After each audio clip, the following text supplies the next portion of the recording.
I'm not sure how much influence you would have as a congressperson to do this work, but what about criminal justice reform? Where do you see that going? What kind of stuff can you do there? What bills would be interesting to you?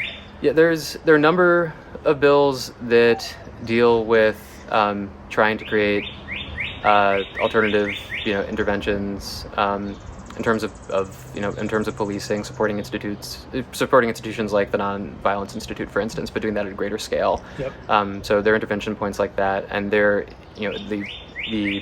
Congress members have a lot of jurisdiction over criminal codes at the federal level, Sure. and there is over-incarceration happening. There's an impulse to there's a problem, like criminalize the people who criminalize people who are considered to be engaging in problematic behavior as a first impulse, and that would not be my first impulse, and sometimes ratcheting up penalties under existing statutes. And over the course of my time in office here, and also doing work at the federal level, I've foremost stood against that impulse and looked for alternatives, like led on probation reform initiatives when I was in the assembly, for instance. Right.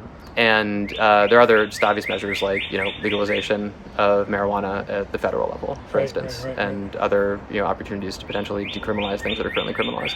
And I don't really have to ask, but private prisons, Yeah. just gone. Yeah. Yeah. And okay, cool.